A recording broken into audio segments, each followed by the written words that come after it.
né? Não vamos tratar assim. Então, o brasileiro naturalizado, qual é o passo a passo? O que ele deve fazer? Então, se ele não tem ainda o título de eleitor, quais os documentos necessários? Então, todo começa desde o momento em que é aceitada a naturalização dele. Ele, uma vez que se naturaliza, inclusive vai prestar juramento, né, de respeitar o Brasil, né, a bandeira brasileira, o hino nacional, né, inclusive faz um juramento perante um juiz federal e aqui no Brasil, né, recebe a sua cidadania. Recebe a sua cidadania, exatamente, e imediatamente ele vai ter que se dirigir, né, por exemplo, a um poupa-tempo, onde ele terá que pegar seu RG. Né, o RG é o documento de identidade brasileiro. Primeiramente. Primeiramente é isso. Depois disso, ele, né, terá que tirar seu CPF e com esses documentos ele vai no colégio eleitoral da sua residência, onde ele poderá se inscrever como eleitor. Feito isso, o resto é aguardar o título, exatamente, e votar. E votar. Existe alguma limitação que a Justiça Eleitoral, a Justiça Eleitoral brasileira, ela impõe ao eleitor naturalizado? Não, porque isso seria violação do artigo 5º da Constituição Federal, que diz, de que não pode existir nenhum tipo de distinção entre brasileiro nato e brasileiro naturalizado. Então, nós não temos notícias a respeito disso, particularmente eu também.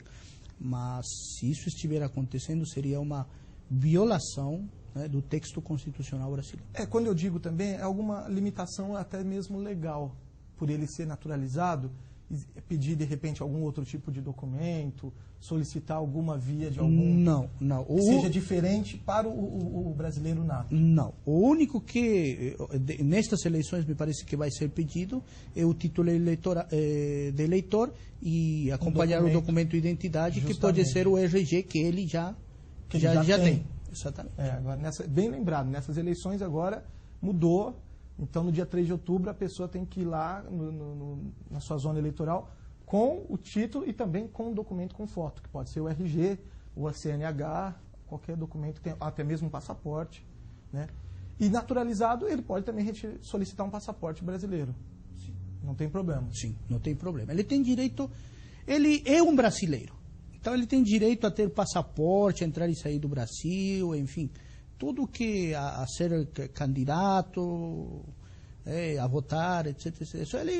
Ele tem que ser tratado como se tivesse nascido aqui no Brasil.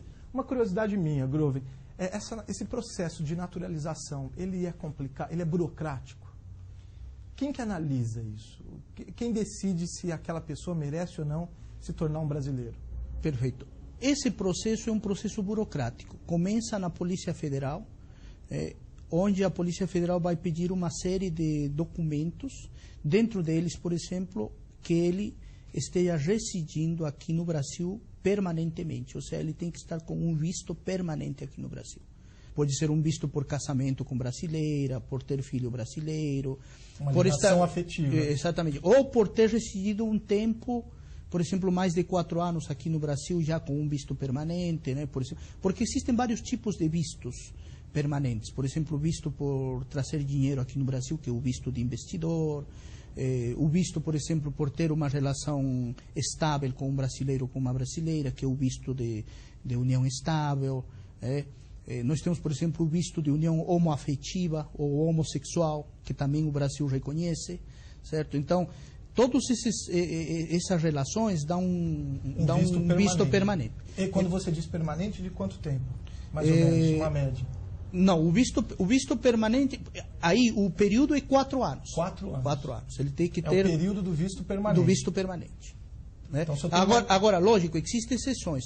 No caso de filho e esposa brasileira, nesses casos se reduz de 4 para 1 ano. Para 1 ano? Para 1 ano. Mas por quê? Não é contraditório isso? Então, é uma forma, talvez, de prestigiar o filho